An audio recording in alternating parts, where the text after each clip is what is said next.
Hey guys, and welcome to the channel for my very first Sims 4 tutorial aimed at console players. I am a PS4 player for The Sims 4, and a question that I seem to get on a lot of the Facebook groups that I belong to for The Sims 4 is how do console players access what PC players call debug items?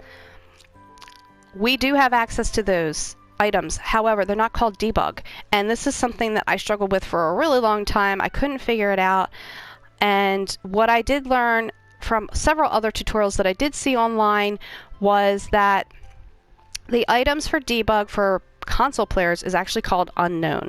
However, we can't just search for unknown items.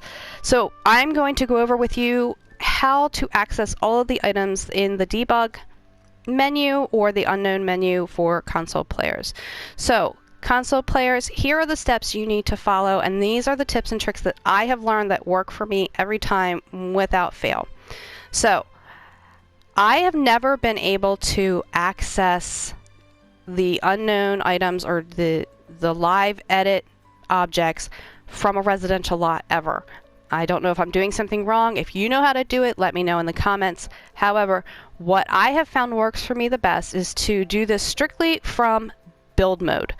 So I built this house. I don't have any Sims living here, and what I want to do is I want to be able to access all the landscaping objects and not add to my bills. This house is expensive because it's fully decorated.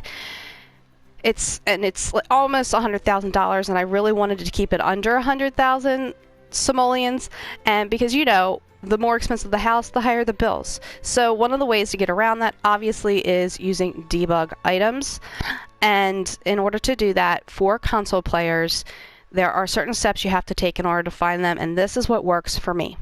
So the first thing you need to do is to make sure that this lot is not set to residential. The only one that seems to work to find all of the items that I'm looking for is generic. So what you want to do is, in build mode, build it in generic. It's fine. You can always switch it to residential when you're all done building. So switch your lot to generic. Then obviously you want to put in all of your cheats in order to access this. Console players, remember that when you enable your cheats, it turns off your trophies. If you don't care about trophies, don't worry about it. However, if you do care about your trophies, I'm pretty sure you can deactivate your cheats when you're done, and the trophies should go back on for you. So in order to activate your cheats, you want to press all 4 trigger buttons at the same time on PS4, L1, R1, L2, R2, all at the same time, and it's going to pull up your cheat menu. And the first thing you want to do is activate your cheats. So you want to put in, and the only one that seems to work for me is testing cheats, all one word, space, true. So put that in, hit R2, and it'll tell you your cheats are enabled. Next, in order to get into all of the live edit object or debug objects, you want to put in the code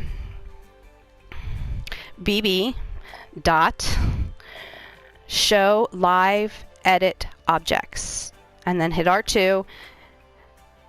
Nothing comes up in your cheat box, but they should be on, and you'll know when they're on when you start searching.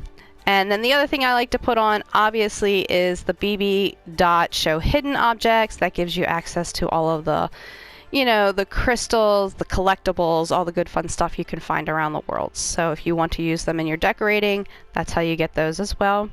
And then finally, you want your bb.move objects on. That helps with, getting things into place instead of them clicking to the grid or overlapping an item and they're saying you can't place it. So there you go. Move objects is on. And we are already in generic mode, so this is where I find all of the debug / unknown / live edit mode objects, whatever you want to call them. You're going to find them under the little chair where you go object by function. Next, you're going to find them in the very bottom menu, down here at the bottom where it says, bottom of the menu where it says generic items. You want to select that, and then you want to select generic items. Okay?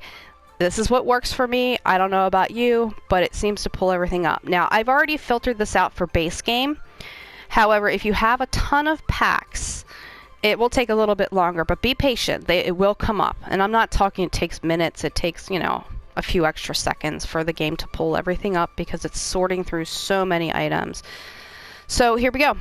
If you're looking for something that is pack specific, or if you're going for a certain look, what this does is it's sorting through everything you're going to find in all the worlds in order. So obviously it's going to be Willow Creek, and then it will be Oasis Springs, and then I'm not sure there's much with Newcrest, and then whatever packs you have. In order to sort through all of this stuff, if you're looking for something that is pack specific, I like to hit the R2 so that I can filter the items, and I just go down to packs. And if I'm looking for something specific, say in vampires, you can select that, and then everything for vampires will pop up.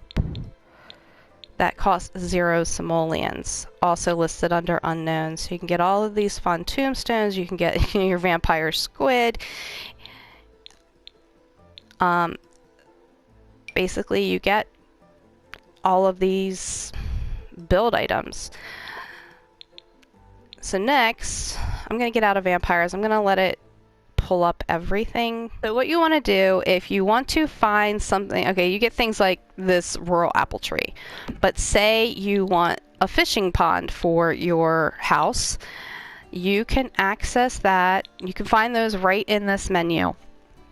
Oh yeah, and there's these giant, you know, homes that you can also place. Like if you're making a machinima and you don't want to, you know, build a whole house, or if you're trying to build a miniature town and, you know, you don't want to build a whole house, you can put these down, save yourself some money and some time. Anyways, kind of getting off track here. So, say you want to put down a fishing pond for your Sims.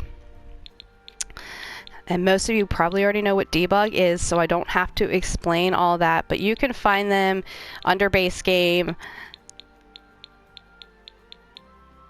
They're a little farther down. Usually when you start getting to the stuff with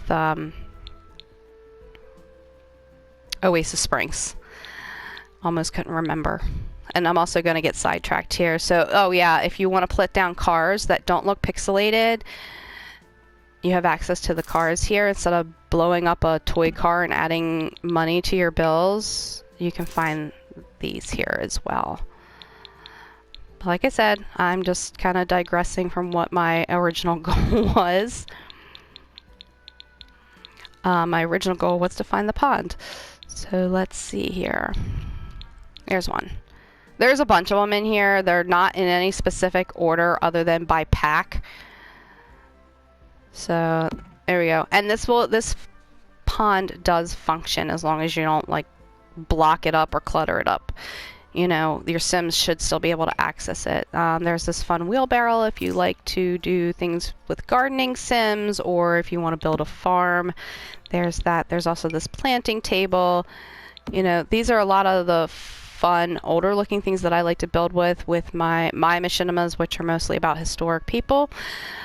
These work really well. So like I said, there's a bunch of different fishing holes that you can access from this menu. If you're building, who knows, like whatever your heart desires. If it's in the game, it's probably in the live edit object menu. And like I said, they're not known as debug. If you look at them,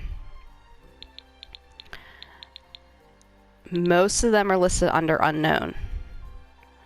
So, and they have really strange names, so it's really hard to search for them specifically by using the search key or the magnifying glass. It's not necessarily the easiest thing to find, but there's all sorts of fun things you can use in here for decorating. I don't recommend using the plates of food because eventually they go off or they spoil and then your Sims can't clean them up. So if you wanted to build something that looks like, you know, I don't know, an electric company, there you go. You've got, you know, some power cables there. There's all sorts of things you can do, which I'm sure you already know that by now. But this is how you access them. And then when you're done building and you're satisfied with how your build looks, switch the lot back to residential and you are good to go. Alright, so there you go, guys. That is my tutorial on how to access all of the debug / live edit mode objects. If you would like to see more tutorials, please let me know in the comments below. I am not an expert. However, I will do my best to figure it out for you and let you know. Share this video with others that might need help with something like this, and I will talk to you next time. Bye, guys.